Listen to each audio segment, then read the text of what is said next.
कब से आपका तप कर रहे हैं, दिन रात्रि आपका नाम ले रहे हैं। और कितनी परीक्षा लेंगे आप लवकुश की? ये मत भूलिए देवी कि जो उत्तरदायित्व इनके कांधों पर आने वाला है वो कोई साधारण उत्तरदायित्व नहीं है। संपूर्ण कौशल देश का राजकाज लवकुश के कांधों पर ही आने वाला है। इसलिए इन्हें उत्तम नहीं सर्वोत्तम बनकर दिखाना होगा और इनका वो स्वरूप समस्त संसार भी देखेगा। क्या सोच रहे हैं आप महादेव?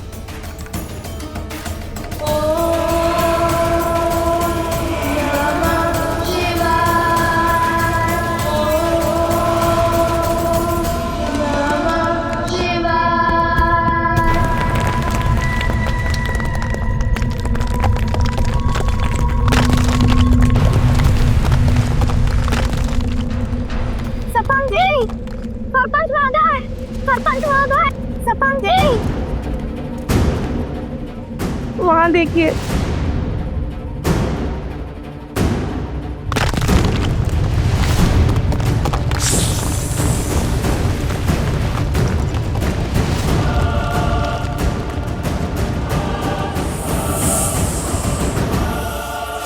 लवकुश!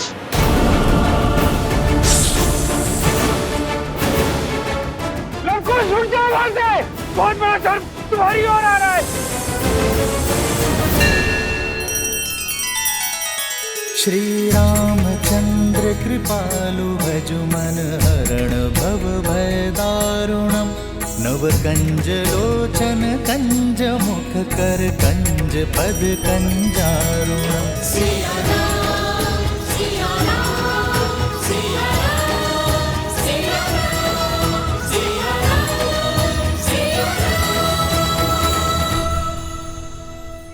पहले भाभी माँ और अब हमारा लक्ष्मण भैया अपने हृदय के इन अंगों को स्वयं से दूर कर अब जीवित कैसे हैं भैया? मेरे तो तन का हर भाग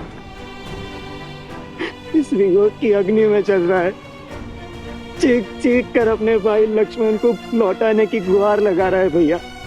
ये पीड़ा बहुत सहन नहीं होती मुझसे। इस वियोग की अग्नि को कैसे झेल पा रहे हैं भैया? कैसे? शांत हो जाओ भरत। जब तन पर दायित्व का भाव हो तो कंधे झुक नहीं पाते भरत। और अब तो तुम्हारे भी उत्तरदायित्व बढ़ गए हैं। यदि हम ही परिस्थितियों से हार जाएंगे तो रघुकुल के भविष्य का क्या? रघुकुल के वंशज भी तो हमारे ही उत्तरदायित्व है ना। भरत, तुम हर संबंध हर नाते को अत्यंत महत्व देते हो, इसलिए स्वयं पर नियंत्रण खो देते हो। किंतु अब समय आ गया है भरत कि अपने हृदय में पनपते प्रेम को अपना बल बनाओ। लक्ष्मण के पुत्रों का दायित्व निभाओ। एक मानव का संबंध सर्वप्रथम अपने धर्म से होता है और हमारे लक्ष्मण ने उसी को निभाने में अपनी आहुति दी है। जरा सोचो भरत, क्या लक्ष्मण के जाने पर शोक मनाना चाहिए या उत्सव? सोच कर देखो मेरे भाई। लक्ष्मण तो अमर है क्योंकि राम होना सरल है, लक्ष्मण होना सरल नहीं। अपने भाई के हर दुख हर कष्ट को अपना मानकर कांटों भरे मार्ग पर चलना सरल नहीं। अपनी माता, अपनी पत्नी, अपना परिवार, अपने भविष्य को त्याग कर अपने भैया और भाभी के साथ वनवास जाना सरल नहीं। ऐसे वीर की स्मृति में तो गौरवान्वित होना चाहिए भरत। अश्रु नहीं बहाने चाहिए। भविष्य में जब भी किसी भाई के समर्पण उसके त्याग का उदाहरण दिया जाएगा तो उस वार्तालाप में सदा हमारे लक्ष्मण का नाम लिया जाएगा।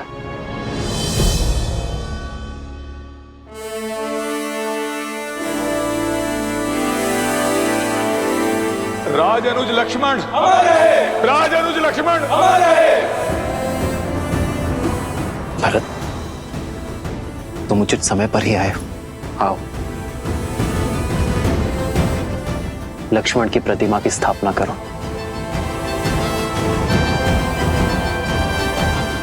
उठो भरत।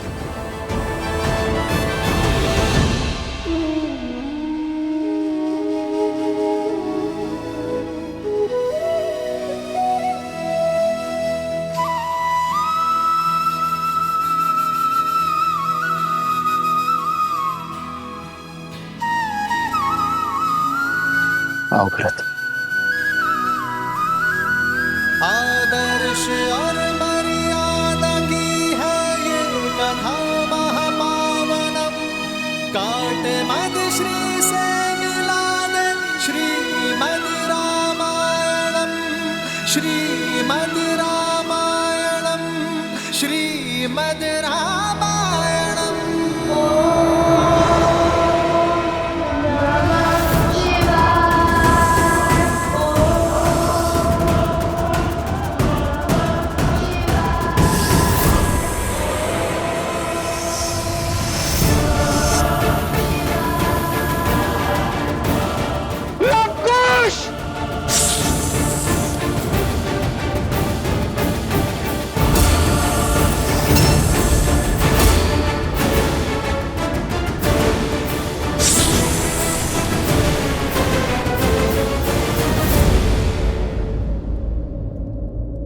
वन हमें जीवन देते हैं और वनवासी कबीले उनके रक्षक हैं, प्रकृति के रक्षक हैं। इसलिए उनका उत्थान, उनका विकास हमारा लक्ष्य होना चाहिए। इन्हें और इनके समान सभी को मुख्य धारा से जोड़कर रामराज्य में इनका विकास सुनिश्चित करना होगा। इनके लिए विद्यालय स्थापित करने होंगे।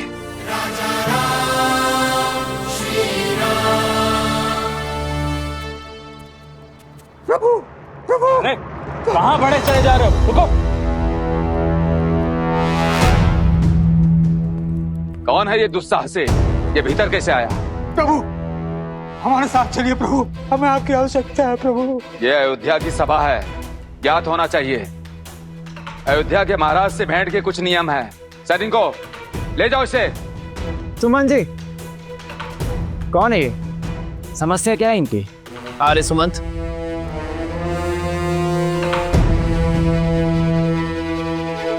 प्रभु, जो घट रहा है उसका वर्णन मैं शब्दों में नहीं कर सकता। कृपया चलकर देखें कि संसार क्या संकट झेल रहा है। ये आपकी और देवी सीता के सजाए राम राज्य पर उठा प्रश्न है।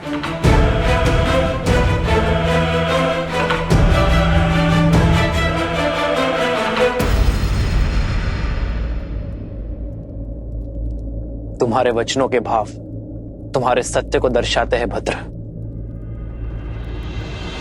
श्री रामचंद्र कृपालु भजुमन हरण भव भय दारुणम, नव कंज लोचन कंज मुख कर कंज पद कंजारुणम। श्री राम, श्री राम, राम राम, श्री राम, श्री राम, श्री राम, राजा राम, श्री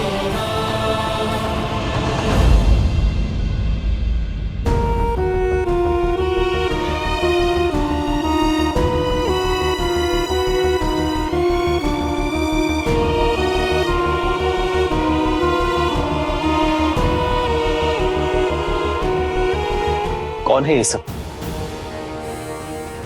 ये अयोध्या के तो नहीं लगते।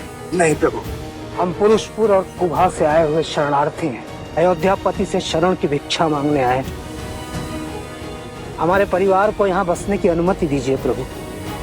आर्य सुमंत जी महाराज। बालकों और वृद्धों को भोजन करवाइए, इनके रहने की व्यवस्था करवाइए और घायलों का शीघ्र अतिशीघ्र उपचार करवाइए। सैनिकों, आओ सहायता करो।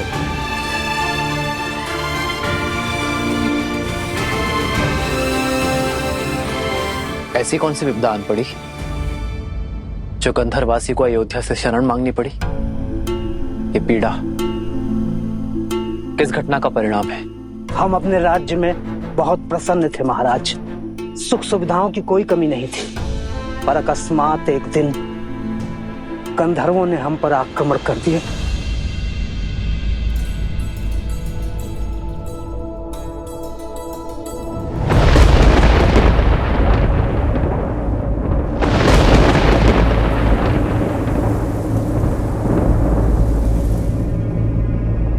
ये वातावरण अचानक इतना भयंकर क्यों होता है?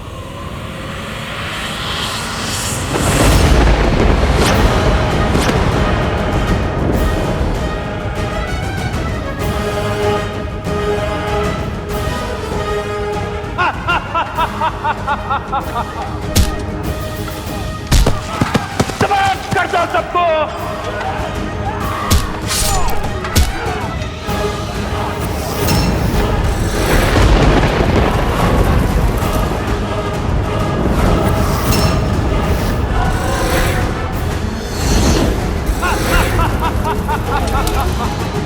आपने जानने का प्रयास किया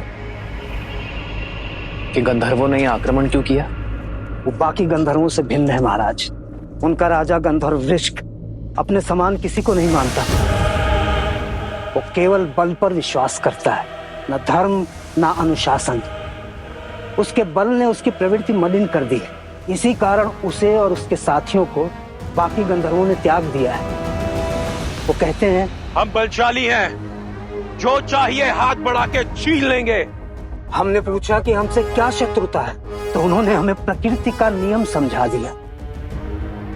प्रकृति का नियम है कि दुर्बल सदा सबल के आगे विवश रहता है। तुम दुर्बल हो, तभी शीश झुकाने के लिए जन्मे हो। हम शीश उठा के जीने के लिए जन्मे हैं, क्योंकि हम बलशाली हैं। अगर बल है तो प्रदर्शन भी होगा।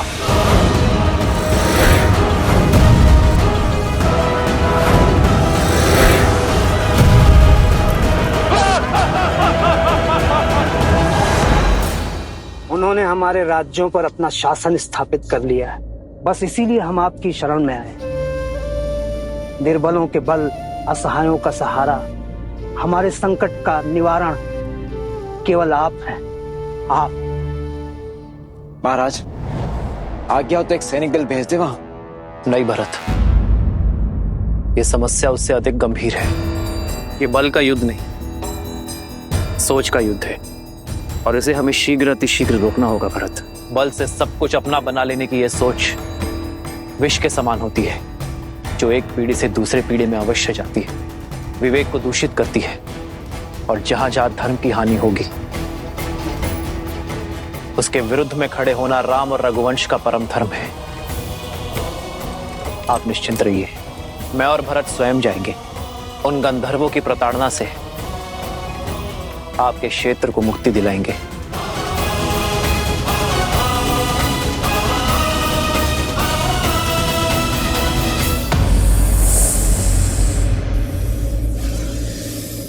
हे भगवान, ये कैसे संभव है? अभी ध्यान में लीन थे लवकुश कि सर्प ने डस लिया, फिर दोनों को आभास तक नहीं हुआ।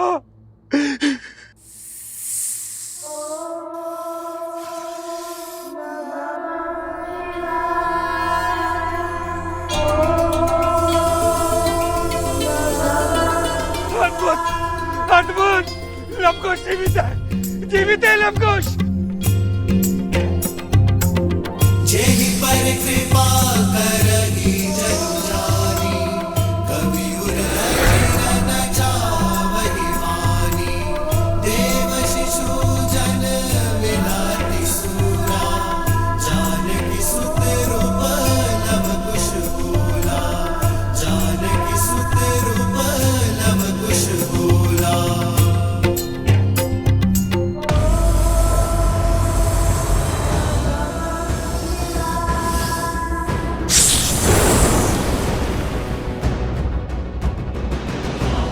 लवकुश,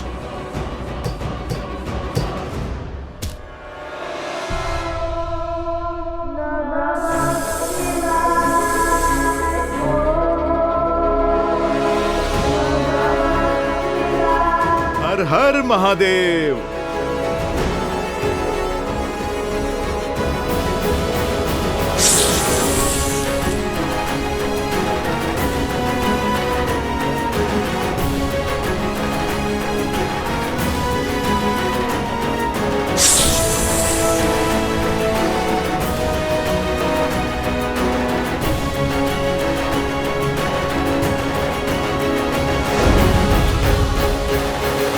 अद्भुत है।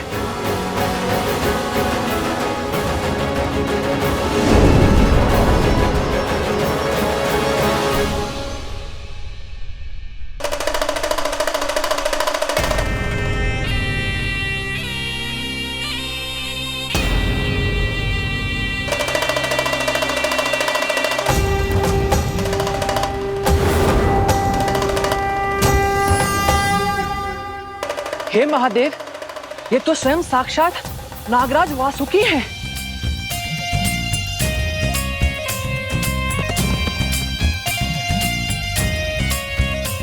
शिव के सेवक महान वासुकी को हनुमान का प्रणाम।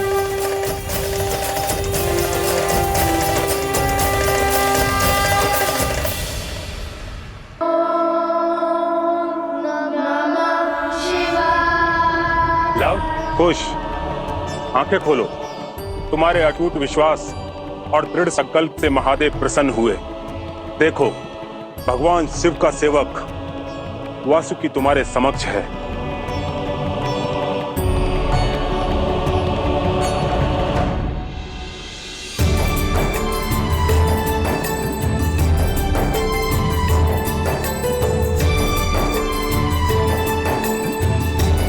प्रणाम नागराज वासुकी।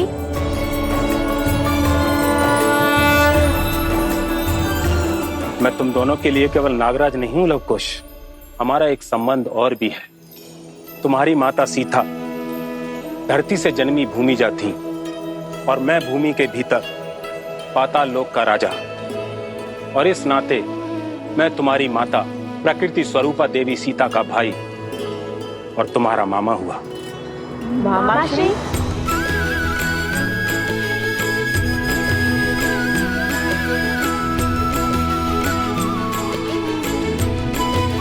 अर्थात ये ऋषि कुमार नहीं, ये राजकुमार है।